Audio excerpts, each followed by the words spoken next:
Hello my friends and welcome to another indie game devlog. I'm going to show you guys today how I animate the zombies in my game Surviving Tonight.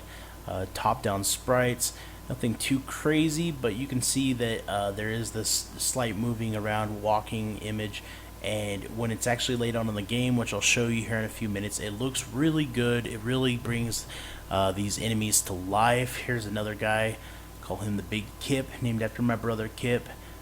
This is a simple 4-frame animation. It's quick and easy to implement. This little bit of change with lighting, angle, and movement just really brings them to life compared to when they were just 1 frame, which they used to be in my game, and that would just pursue the player. Now what you're seeing will also be complemented by a pair of feet that move forward as they're walking. That's a separate sprite. So let's go ahead and just start one from scratch here. I've been working through these enemies, so we're going to go ahead and animate this one. Notice that there's these 4 frames here, which are all the same. I'm going to go ahead and leave it at 4 frames for my animation. I'm going to go ahead into the 2nd frame, and I'm going to do some specific selections, and mostly right now just want to grab these arms, and I'm going to go ahead and just try to grab pretty much just the arm, and we'll just throw it here for the time being, just kind of on the side, and then we're going to come back here and I'm going to get rid of that altogether. You'll see that there's a little bit of mess we can clean up there, not too bad, anything too crazy. And then we're going to go ahead and do the same thing and grab this other arm, and I am by no means, my friends, a pixel artist and animator. Far from it. My nephew David has helped me so much with making my games look much better, but I think if I can do this, anybody, including yourself, can absolutely do this, and you know, just bring your games to life and really make them so much better by doing so. So we're going to go ahead and pop this other arm here, just like that, and clean up a little bit of the mess.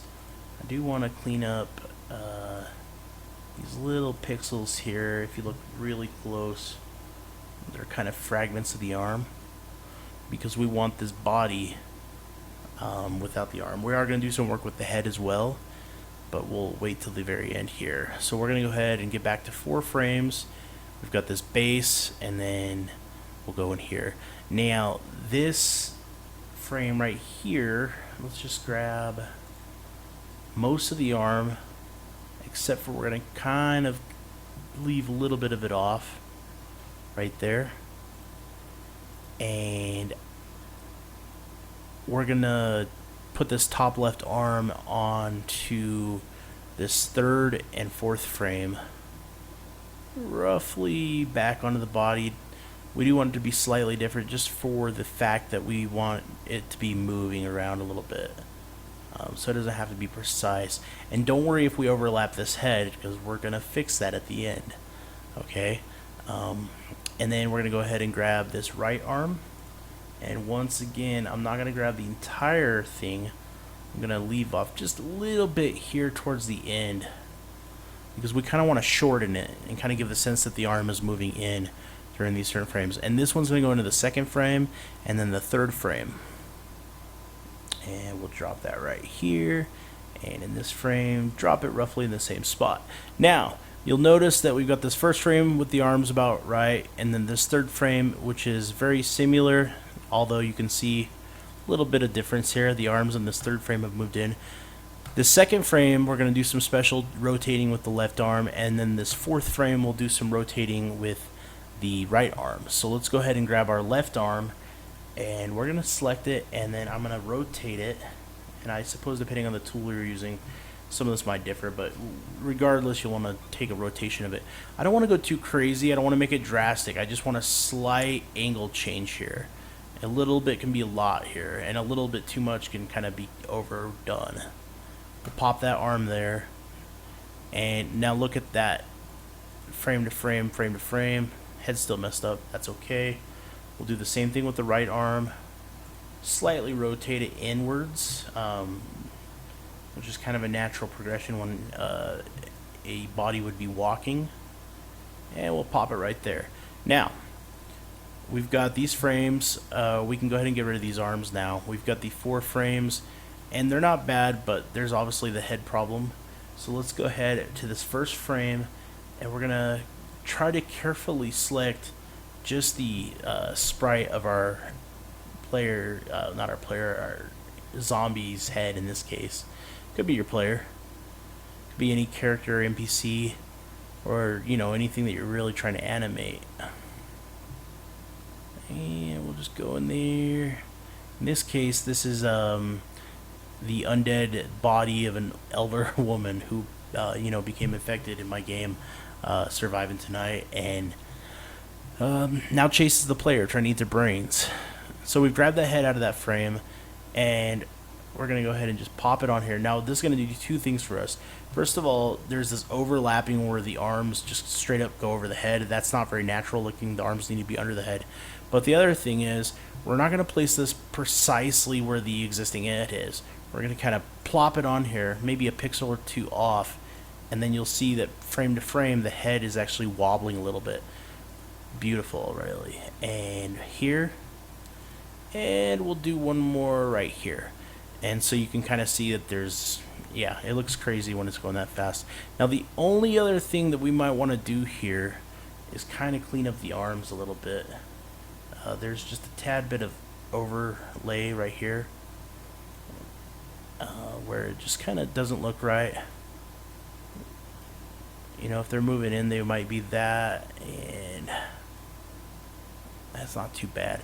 And then we want to grab one of these colors on the back of the player, and in just a simple few strokes, just kind of change things up. So like if this arm is rotated, we're just going to move the lighting a little bit as if, just a few changes happened. And then we can do a little subtle one here. And then we'll do the same thing on this side when this arm is moving in, just to kind of show a difference in the lighting that is occurring.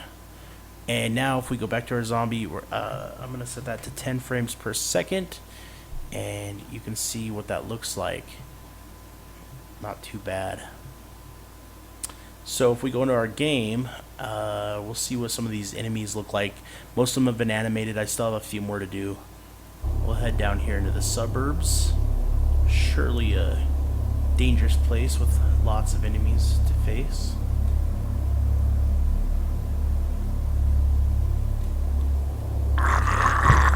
So there's this guy, and before it was just that one solid frame. Now you can actually see that they appear to be walking a little bit, and if you look closely on these guys, you'll see feet that are moving. They're kind of subtle, but they're there. Go ahead and hit him with the freeze ray, and when we hit him in the freeze ray, he freezes in place for a few seconds. Not a bad thing for us. Get out of the way. We got the big boy. This one has not been animated yet, so this enemy right here where my cursor's at is just a solid frame, and it's not bad, but it's nice to see them move a little bit. Now we got the big boy here. He's trying to get around. He's moving. The lighting on him is changing, and it's just a little bit more lively. Now we can speed this up or slow it down. There's a lot of different ways you can do it. 4 frames obviously is not a lot. If you really wanted to make it look more realistic, I would, you could do 8, 16, 20, or as many frames as you really want.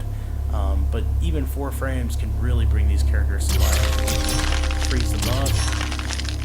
That's just how I quickly animate the zombie undead NPCs in my game Surviving Tonight. You could obviously do a much better job. You don't have to spend 2 minutes doing one of these. You could spend 2 hours doing one of these and do it pixel perfect. If that's what you really want to do, that's absolutely fine. I hope that makes some sense. I hope it helps you out and just gives a little bit more insight into how I'm doing this. By the way, my friends, my game Surviving Tonight is now out on Steam, and I've poured my heart and my soul into developing this game over the last year. So if you have a chance, please give it a, check it out, and I would love to know what you think about it and what you think about the animation technique that I'm using in the comments. If you think it's horrible, let me know. If you don't like the video, let me know. Because that feedback really helps me out. So I hope you guys have a good day, and I'll talk to you again. Bye.